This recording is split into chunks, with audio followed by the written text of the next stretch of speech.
Πού σε ψηλέ μου? Για πες, τι παίζετε με την Αθηνούλα? Όχι, δεν τα έχουμε.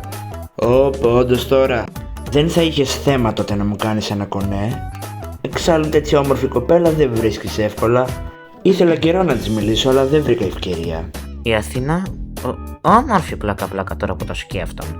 Δεν είχα καν παρατηρήσει ότι είναι κοπέλα. Μου πολύ απασχολημένος να παίζω Sonic, αλλά τώρα που το ξανασκέφτω...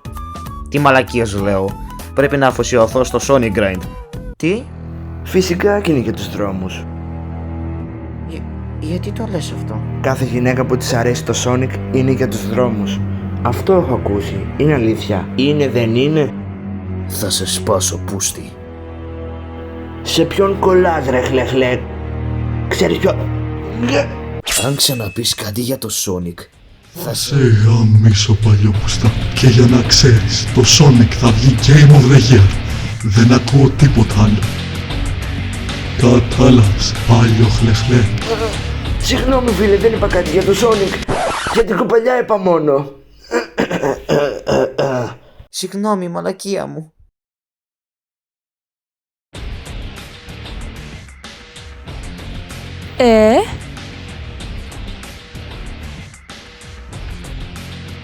Κάποιος να με βγάλει μια φωτογραφία. Ωραία φίλε, διψάω. Wow, έγινε Edgelord. Τι να πιω άραγε? Κάνα Red Bull ίσως. Βασικά, αυτό είναι για τα fanboys. Εγώ θέλω Monster. Γιατί μιλάς έτσι, βούλωσέ το. Ούτε να μιλήσουμε δεν μπορούμε.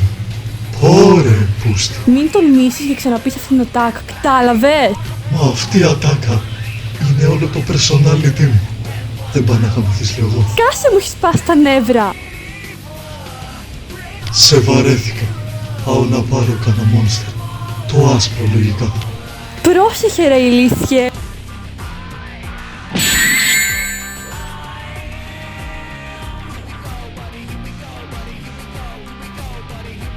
Πάρε τα βρωμόχερά σου.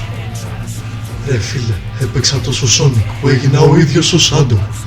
Αλλά ακόμα να πάρω το Monster. Είναι αυτός, ο απόλυτος Edgelord. Σπάσου παλικάρι μου.